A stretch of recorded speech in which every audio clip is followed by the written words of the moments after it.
200 years ago, the Lakota were the unrivaled rulers of the Great Plains. 800 years ago, before there was a Wild West, before the Pilgrims landed at Massachusetts, where were the Lakota? Who commanded this stretch of North America? Who were the unrivaled rulers of the Great Plains? Recent dramatic discoveries in genetics have pulled back the curtain on one of the most epic periods in all of pre-European North American history. My name is Nathaniel Jeanson. I'm the research biologist with Answers in Genesis, and this is They Had Names.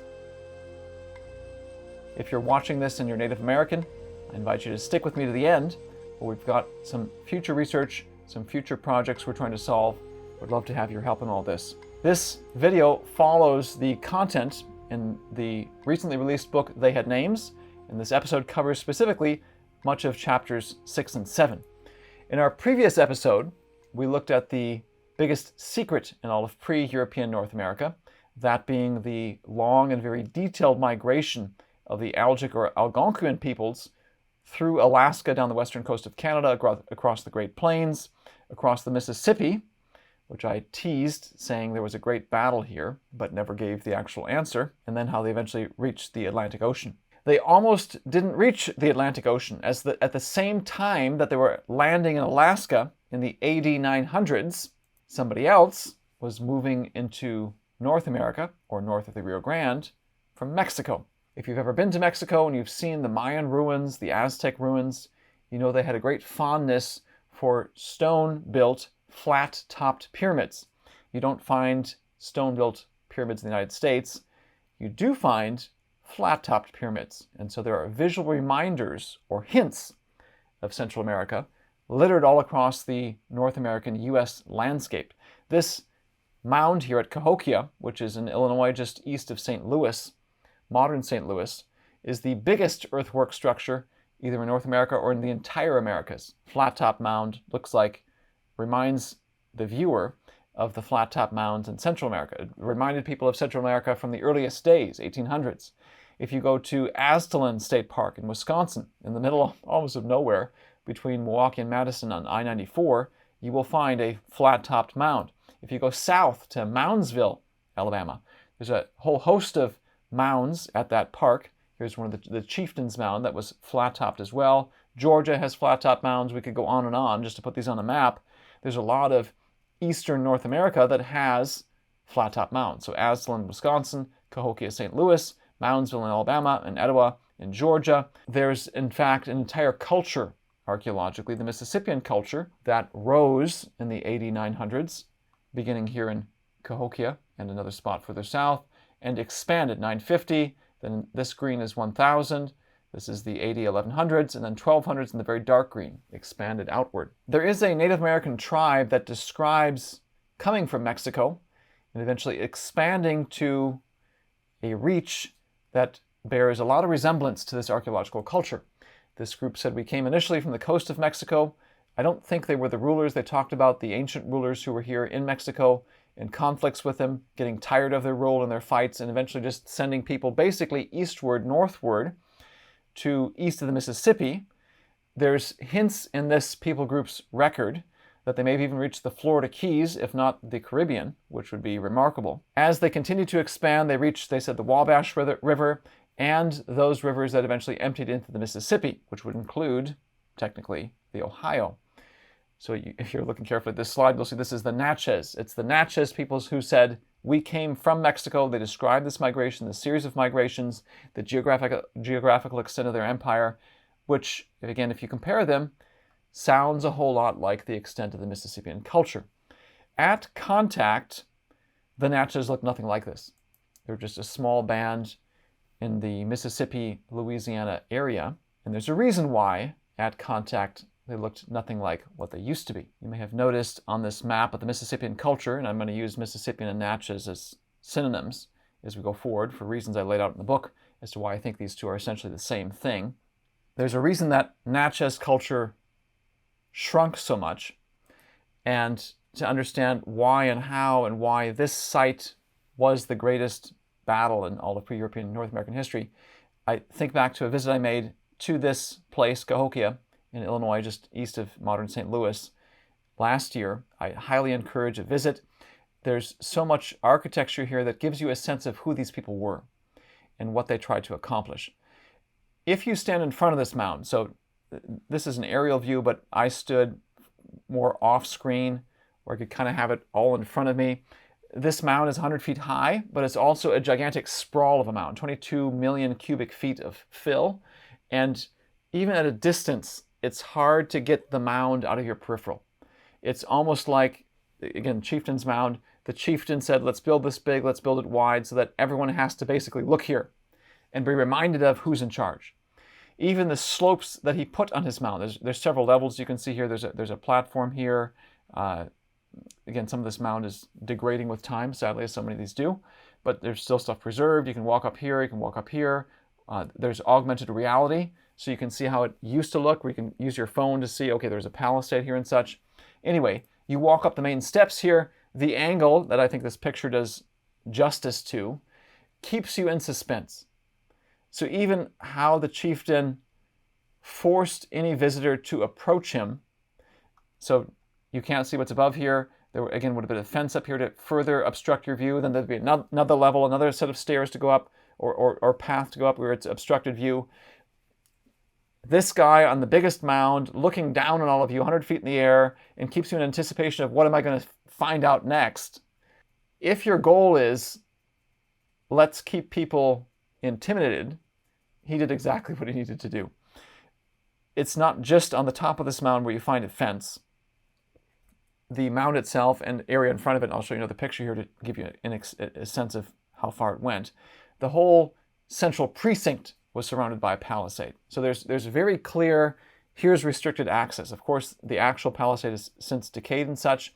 They've put a little bit of reconstruction, and then it's, I think, basically along here. There is a gravel path or an area marked, if you visit the site, where it says, follow this, and this is where the palisade once stood, so you can get a sense for just how large it was. So this is standing on top of that big mound. It's called Monk's Mound, the Chieftain's Mound, and it extends all the way this way down to back to where the trees are. Even includes what, I don't know if you can see, there's another mound right here. I'm going to advance the slide so we can look at it. There's a mound right there, so the palisade would have gone around behind it. There's a large area. Another thing I noticed, again, the architectural message that these people sent, the Natchez, the Mississippian culture. If you stand in the central precinct, which the guide, the visitor center, the website and such will tell you this was an area, I think, of the ball game. They actually flattened the area for performances and such. There's lots of mounds that surround the precinct. So, or I should say in the precinct, but surround the central area. So that if you're standing in the middle, I already mentioned talking about in the middle, looking at Monk's Mound, it's this sprawl that constantly says, look at me. But almost anywhere you are in this area, there's some sort of mound grabbing your attention. In other words, it's a constant reminder of, you're down here, I'm up here, because there would have been people on top of these mounds. So wherever you're walking in this area, especially as you get closer and closer to the Chieftain's Mound, there's a constant subliminal message of where you belong and where they belong. They're up there, you're down here. There's a constant sense of hierarchy. One thing that struck me is, at first maybe humorous and then more of a puzzle. So if you're standing on Monk's Mound, or if you visit the site, you can park here by the visitor center. You can park off screen this way. There's another parking lot there. There's a warning sign that says to all modern visitors, of course, don't go up on Monk's Mound during a storm. 100 feet high, there's a danger of lightning strikes. I thought, interesting. If you use the augmented reality and you're standing on top of the mound, there's specific stations where it says pull up your phone, scan this code. You can now look at this area. What they show is there once was a pole on top of the Chieftain's Mound, Monk's Mound, which of course we know a pole would be a natural attractant for lightning strikes. So if you've got this chieftain who's reminding the people under him, as well as any visitors who come through his town, biggest city north of the Rio Grande, pre-European era, 10 to 15,000 people, who's in charge, and then one day lightning hits, he dies, how would that affect people's perception of him? How would that affect their sense of, how powerful is this guy? And I think the answer is behind this mound. There's a low, fairly nondescript mound. You can see how tall this is by the trees and such.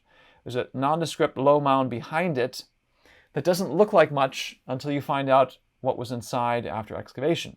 And it's evidence of royalty, basically, but also over 100, 150 sacrificial victims. That, I think, is the answer, ultimately, as to how this people group, Mississippians, I think these are the Natchez, continuously asserted their dominance and power. You sacrifice people. That's who's ruling this area when the Algics first come through. Another thought I had while here that gave me context. My mother's German. We visited Germany many times. Neuschwanstein Castle, which is the basis for the Disneyland Castle, is something you can visit. And I'm not showing you the inside of the castle because they forbid photo taking, so you have to use your imagination here. The throne room of Neuschwanstein Castle also conveys a very clear subliminal message. On the tour, they take you, and probably as any visitor would, to the throne room of this castle. The throne room itself has a very high ceiling. And the king itself would sit on an elevated throne, and there's all sorts of gold behind him. It's a spectacular sight. But the visitors are escorted into this throne room through an open hallway, but there's a low ceiling over you, so you can't quite see. You're always kind of looking around, looking up. I think the point is to make you feel kind of low. And then finally, when you step right before the throne, it opens up, and the king is before you, above you. The king, in his architecture, did a very good job at Neuschwanstein, letting every visitor know he was in charge and they had to be submissive to him.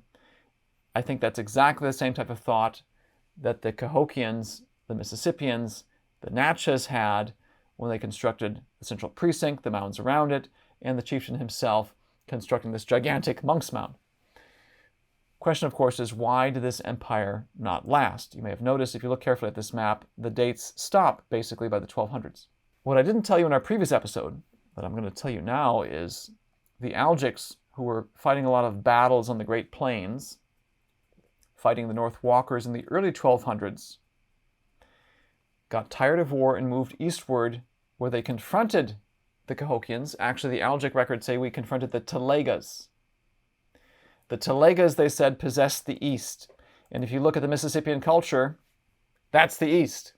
If you look at the Natchez, say they covered, that's the East. It's a pretty clear identification.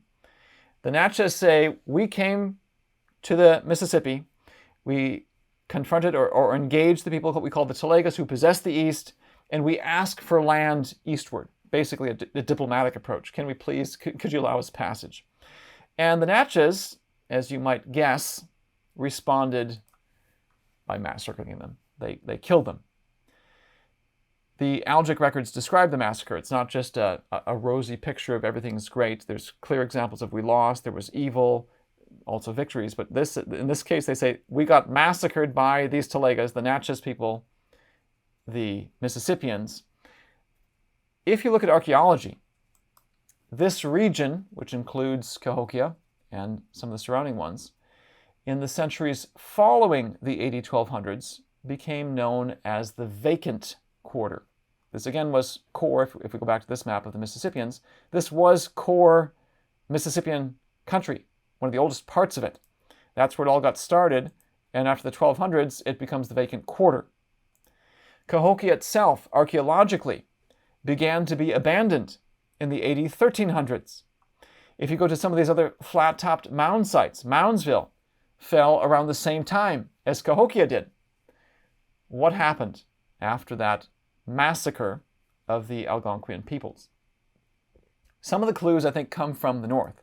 I mentioned Aztalan, which is in Wisconsin, also a flat-top mound site. Archaeologically, Aztalan looks like it was never completely Mississippian.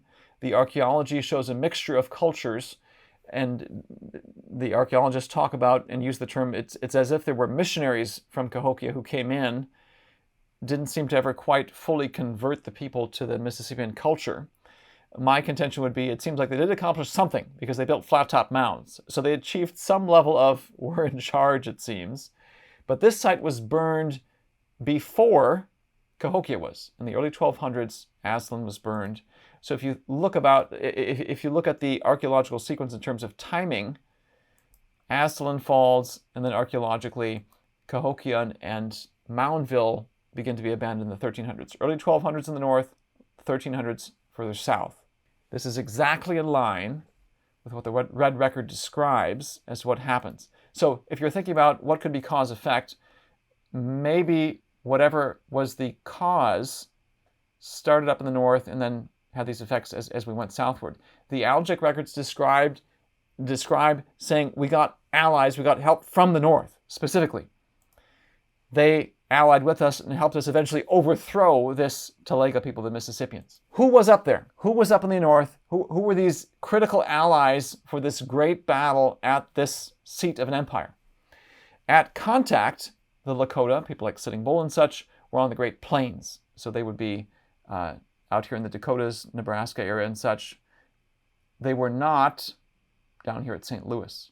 But you'll notice, of course, there, if you can read these names, this bluish, purplish color, the Osage were present around this region, the Missouri, Iowa. They're close to this Cahokia region. Let's start to break down their history because there's some critical clues that answer our questions. In our previous episode, we talked about language hierarchies. There is a language hierarchy in this linguistic grouping. So the Lakota, I think they'd be part of, I forget if it's either the Yankton or the Teton subgrouping, but they're out here on the plains. They're part of a linguistic hierarchy. This is how it breaks down. I've got the colors and numbers here. This is the Siouan-Catawban language family to which they belong. The Catawbans would be out here on the East Coast. You've got others like the number 2 here. This would be the Mandan, the Hidatsa, and the Crow. Lakota are in this 4th grouping. You've got other groups that I didn't really learn much about growing up, like the Tutelo, Saponi, Ofo, others. Anyway, the point being there's a language hierarchy, and to make a long story short, the best linguistic explanation, I think, for the origin of all of these peoples is somewhere east of the Mississippi. That's in technical terms, the most parsimonious explanation, I think, for the origin of these peoples. That's fascinating because the peoples themselves have indigenous histories that describe coming from the east. In fact, you can connect them all the way to where Washington, D.C. now sits, and further north, the earliest records or the earliest accounts, if you go the furthest back in time, they say we came from the north, came down to D.C., and then went westward. The arrows here are pointing eastward to trace where the contact era peoples say they originally came from.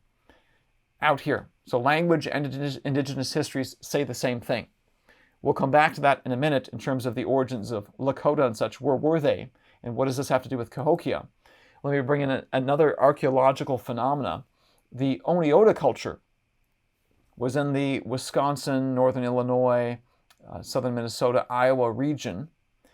Archaeologically, you can see a spreading of the Oneota culture from north to south. So let's put the pieces together. You've got Aslan in Wisconsin, between Milwaukee and Madison, that's burned early 1200s. And then later in the 1300s, Cahokia, and then further south in Alabama, Moundville are abandoned. You have a archaeological culture that moves from north to south. So the archaeology for Aslan and others suggest maybe there's some sort of conqueror coming from north to south, laying waste or defeating these individual elements of the Mississippian culture. You've got the Algics saying we had allies from the north who came to our aid and helped us defeat these Talegas, these Cahokians, the Mississippian culture. You've got the Oneota culture that suggests there's a movement from north to south. Who built the Oneota culture? Now, in mainstream science, there is a linkage that's being discussed between the Oneota culture, that's archaeological culture, and members of the Siouan-Catawban language family. Peoples like the Iowa, the Oto, the Ho-Chunk or Winnebago, the Missouri, and perhaps even the Ponca, and perhaps also the Santee Sioux, Dakotas. These are thought to have built the Oneota culture, which implies then these members of the Siouan-Catawban language family were going from north to south. If you put all these pieces together, along with their indigenous histories, this is a very plausible migration path that we can reconstruct. Late 800s, the Siouan-Catawbans, including the ancestors of the Lakota, peoples like Sitting Bull, were near modern Washington, D.C. By the late 1300s, after Cahokia is being abandoned, after Aztalan is burned, after Moundville is being abandoned, peoples like the Osage, Quapaw, Kansas, Missouri, others say we separated at the mouth of the Ohio. So where the Ohio, of course, comes along the northern part of Kentucky, or empties into the Mississippi, they say we came from there, and it was about the late AD 1300s. Make a long story short, I think the pathway of migration from the AD 800s to the 1300s goes along this magenta arrow path. I want to make a point here that these dates straddle the rise and fall of the Mississippians. So if they started in the east but ended up in the west, at some point they're going to have to cross paths with the Mississippians, or they're going to have to try to avoid them some way. And I think the easiest way to avoid the Mississippians would be to hug the Great Lakes region, stick up here to the northern part of Indiana, Ohio. Again, because I think this is Oneida culture they eventually built. They eventually ended up in Wisconsin. And these are the people that burned Aztalan, began to defeat the Mississippian culture, came to the aid of the Algonquins, the Algic peoples, fought the greatest battle in pre-European North American history at Cahokia, defeated Cahokia. So here's Aztalan again, they got burned, defeated Cahokia. That's the cause of Cahokia being abandoned in the late, or in the 1300s. You're not going to hear this in mainstream science. I don't think they have the tools, the right time scale to be able to figure this out and put the pieces together. But it was the ancestors of Sitting Bull who, at the time of contact with the unrivaled rulers of the Great Plains, 800 years prior, before the Wild West, their ancestors were the critical allies of helping the Algic defeat the Mississippian, the Natchez Empire, and allow the Algics to proceed eastward. I said this is the episode with the biggest, the greatest hero in all of pre-European North American history. The Algic records tell us the names. It's part of the reason I titled the book They Had Names, because now we have the ability to not just say, here are certain people groups at this point in time fighting these battles, but we know the individuals involved. This is from David McCutcheon's 1993 translation of the Red Record, the Delaware document we discussed in the previous episode. They use a naming convention that will be familiar to you if you've ever studied Native American history, even post-contact history. So I mentioned a naming convention just a few slides ago. Sitting Bull is that descriptive Native American naming style. Crazy Horse, a descriptive Native American naming style. One of my favorites is Man Afraid of His Horses, named from one of the Siouan leaders, descriptive naming style. Same thing is practiced hundreds of years prior. Stirring was the sachem or leader or chieftain. Extremely strong were the Telegas. That's the chieftains, or the Natchez or Mississippians. They possessed the East. Breaking Open was the sachem, capturing all the great towns. And I should add here, the sachems before these stanzas are where they describe, hey, we were massacred, we lost, we asked for land, and they murdered us. And here, of course, fittingly named, the Crusher was the sachem. Southward fled all the Telegas, which seems to still fit this, burned in the north, and the defeats kind of fall like dominoes in a southward direction. Here we have the greatest hero in all of pre-European North American history. If you'd like to help us continue to unravel this history, again, for me, the key questions going forward are there more indigenous histories that might allow us to put these pieces together? Is there more DNA we can test? If you'd like to explore this with me, you can contact me through this website, answersingenesis.org/go/they-had-names. If you scroll down to that page, you can find a name to put your, or a place to put your name and email, as well as the message goes directly to my inbox. Contact me commits you to nothing. I've had people contact me from about 30 or so tribes. So we've got a community being built up. Eventually, we'd like to continue to explore DNA research, but again, this is, I understand there's lots of questions about DNA research. This is simply a way to get in touch with me, and we can just talk. You're not committed to anything. This map that I've referenced, you can find at that same website, answersingenesis.org/go/they-had-names. We have it for sale too if you like posters, printed form. You can find more episodes in this series on our playlist. So go to our main Answers in Genesis YouTube channel, and then find Playlists tab and find the playlist They Had Names for previous episodes. Again, this follows on breaking news, new research being published in this book, They Had Names. This follows on from a previous book looking at the global history of humanity through DNA with this book Traced. I've also published a book on the origin of species, 2017, made predictions that this research is now fulfilling. You can find the Cliff Notes version here. You can follow me on social media on multiple platforms. And if you've been following us in order, you may have noticed that we've covered a lot of Canada, that's a lot of the Algonquian peoples, northwestern Canada, Alaska, eastern United States. There's one region we've basically ignored, and that's the American Southwest, Arizona, New Mexico, parts of Colorado, Utah, and such, even spilling over into the nation, what's now modern Mexico. This is one of the places with the greatest pre-European ruins. The cliff dwellers have provoked all sorts of mystery and fascination for years. Join us in episode 5, where we try to solve the mystery of the cliff dwellers. I'm Nathaniel Jeanson. Thank you so much for joining us.